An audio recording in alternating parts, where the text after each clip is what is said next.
আজি কেবিনেটত আমি এটা যথেষ্ট ডাঙৰ সিদ্ধান্ত গ্ৰহণ কৰোঁ। আপোনালোকে জানে যে ইমান দিনে NPS OPS ৰাজ্য চৰকাৰৰ কৰ্মচাৰীসকলৰ বাবে এটা আলোচনাৰ বিষয়বস্তু আছিলে। ভাৰত চৰকাৰে এটা সিদ্ধান্ত গ্ৰহণ কৰিছিল যে 25 বছৰ কাম কৰি থকা যিসকল চৰকাৰী কৰ্মচাৰী তেওঁলোকে যেতিয়া ৰিটায়াৰমেণ্ট হয় তেওঁলোকক আমি পুৰণি পেঞ্চন আঁচনিৰ দৰেই আমি পেঞ্চন প্ৰদান কৰিম। আৰু যিসকলে 10 বছৰ কাম কৰি তেওঁলোকে ৰিটায়াৰমেণ্ট হ'ব লগা হয় তেওঁলোকৰ কাৰণেও আমি পেঞ্চনৰ ব্যৱস্থা কৰিম। আৰু পেঞ্চনৰ লগতে তেওঁলোকে DA আদিও লাভ কৰিব। আৰু এই নতুন স্কিমটোৰ নাম দিছিলে ইউনিফাইড পেঞ্চন স্কিম। তাৰমানে OPS আৰু NPS দুইটাৰে সামঞ্জস্য ৰাখি ভাৰত চৰকাৰে চৰকাৰী কৰ্মচাৰীসকলক নিশ্চিতভাৱে পেঞ্চন প্ৰদান কৰিবলৈ ইউনিফাইড পেঞ্চন স্কিম আৰম্ভ কৰিছিল।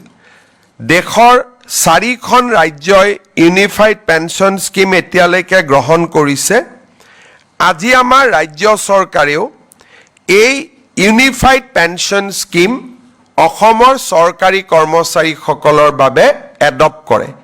ইয়াৰ ফলত ৰাজ্যত বহু দিনৰ পৰা চলি থকা NPS আৰু OPSৰ বিতৰ্ক সামৰণি পৰিব। যিসকলে NPSত থাকিব খোজে, বিশেষকৈ যিসকল ডেকা ল'ৰা নতুনকৈ নিযুক্তি হৈছে তেওঁলোকে NPSতে বেনিফিট বেছিকৈ পাব UPSতকৈও। কিন্তু আমি দুইটা অপশ্যন তেওঁলোকৰ বাবে খুলি দিছোঁ যে তেওঁলোকে নিজে বিচাৰিলে NPSতো থাকিব পাৰিব বা তেওঁলোকে UPSতো যাব পাৰিব।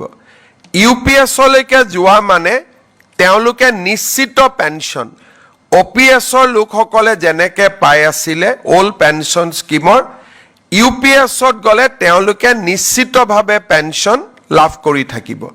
আজি এই আঁচনিখন ৰাজ্য চৰকাৰৰ কেবিনেটে গ্ৰহণ কৰে আৰু এবছৰৰ ভিতৰত কৰ্মচাৰীসকলে সিদ্ধান্ত ল'ব পাৰিব যে আমি NPSত থাকিম নে আমি UPSলৈকে যাম। ইয়াৰ ফলত ৰাজ্যত চলি থকা বা দেশত চলি থকা এটা বহুদিনীয়া বিতৰ্কৰ সামৰণি পৰিব বুলি আমি আশা কৰিছোঁ।